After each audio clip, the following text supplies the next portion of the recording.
और एक साहब यहां से बैरिस्टर बनने गए थे, उनसे कहा ये बैरिस्ट्री के कपड़े उतारिए, लंगोटी बांधिए कि भारत का आम गरीब आदमी आपको देखते ही भावुक हो जाए। उन्होंने भी अपनी बैरिस्ट्री छोड़ी और उस कार्टून को पूरे देश में घुमाया। और देखिए कैसा मजाक है, हजारों साल की कहानी नहीं है, 70 साल की कहानी है। जब भी क्रांतिकारियों ने, भारत के आम नागरिक ने अपना शौर्य दिखाया, चाहे चौरा चौरी का मामला हो, चाहे ट्रेन लूटने का मामला हो, फौरन उस लंगोटी वाले को भेजा, नहीं हमें हिंसा नहीं करनी, ऐसा नैरेटिव क्रिएट किया। आज तक आप उस बोझ को ढो रहे हैं। इसलिए बहुत जान सोच समझ के आपके शत्रु ने आपका यह हाल किया है। आज भी बहुत सारे लोग नई नई दुकानें खोल के आ गए हैं। जब भारत राष्ट्र के गांव गांव, शहर शहर लोग जीडी बख्शी को सुनते हैं, कर्नल आरएसएन को सुनते हैं, प्रोफेसर कपिल कुमार को सुनते हैं, जरा थोड़ी देर के लिए सोचिए, 95 से 100 करोड़ बीच में सनातनियों में कोई 78 साल का है, कोई 72 साल का है। जीवन का कोई कमी उनके दिल में नहीं है, कोई पद प्राप्ति की चाह नहीं है। अगर वो टेलीविजन पे बैठ करके भी इस्लामिक जिहादियों को तर्कों से, तथ्यों से डिमोलिश करते हैं और रात के 2-2 बजे भाषण भी दे सकते हैं, तो फिर क्या इस देश में पुरुषार्थियों की कमी है क्या? अगर इतने से भी इतनी बड़ी क्रांति हो सकती है, तो फिर मैं समझता हूं कि आपको मक्कारों और दलालों को नहीं सुनना चाहिए। बहिष्कार करिए उनका, जो आपको आज के दिन भी झूठ बोल रहे हैं, जो हर छोटी बात को अपने एजेंडे के हिसाब से घुमा रहे हैं। वो कहते तो हैं कि हम सनातनियों की रक्षा के लिए हैं, लेकिन सनातनियों के हत्यारे हैं, सुपारी किलर हैं ये। आप जाग ना जाएं, आप जाग जाएंगे तो प्रतिकार करेंगे, और प्रतिकार करेंगे तो लोग उनसे सवाल पूछेंगे कि ये दुकान क्यों चला रहे हो भाई?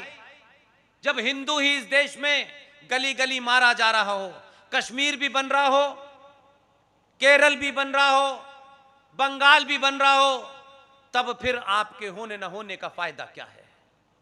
ये सवाल न पूछे, इसलिए वो आपको उधर नहीं ले जाना चाहते।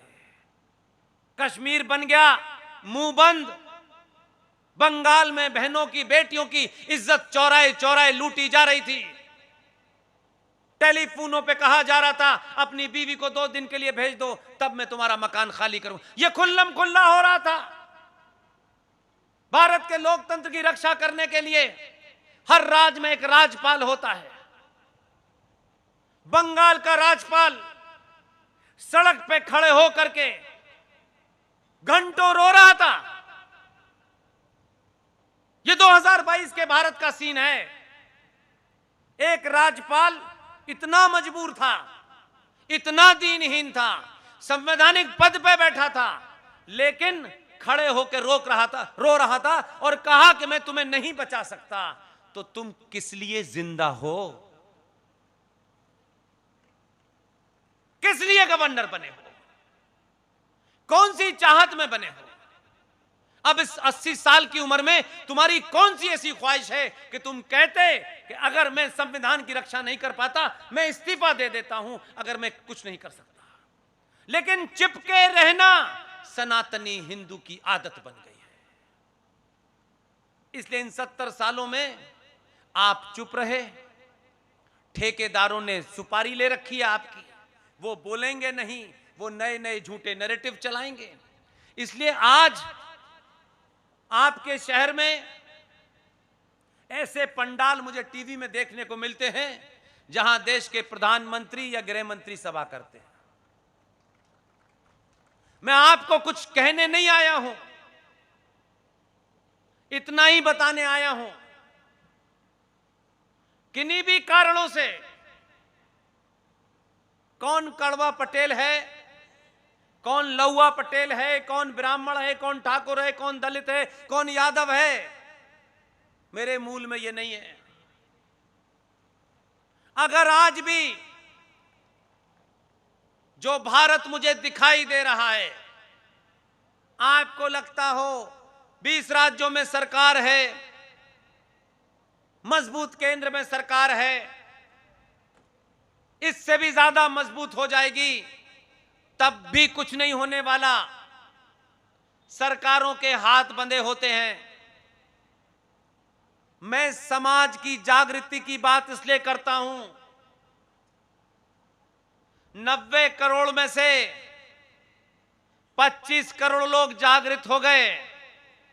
मैं आपको दावे के साथ कहता हूं, मेरी बात लिख के रख लीजिए, कोई जरूरी नहीं है कि मैं 500 साल तक जीऊं। जिस दिन सनातनी हिंदू, ये कड़वा पटेल, ये लौवा पटेल, ये दलित, ये महादलित, इससे ऊपर उठ गया और उसे अपने सनातनी होने का बोध हो गया, दावे से कहता हूं, आपकी सरकार हो, आपके विरोधियों की सरकार हो, इस्लामिक सरकार भी आ जाए, अगर राष्ट्र जाग गया तो हर सरकार आपकी चौखट पे नाक ना रगड़े तो मेरा नाम बदल दीजिएगा। आपसे सरकार है, सरकार से राष्ट्र नहीं है। आप उल्टा समझते हैं कि सरकार ही सब कुछ है। मैं कहता हूं सरकार कुछ नहीं है भाई, क्योंकि सरकारों ने आपकी आत्मबल और आत्मी शक्ति को छिन्न भिन्न कर दिया है। इसलिए दलित तक तो हम समझते थे कि ये दलित है, लेकिन बिहार में एक नया काम चला है, ये महादलित है। अब भाई दलित और महादलित के बीच में कौन सा मीटर है जिससे आपने इसे महादलित कहा और इसे दलित कहा?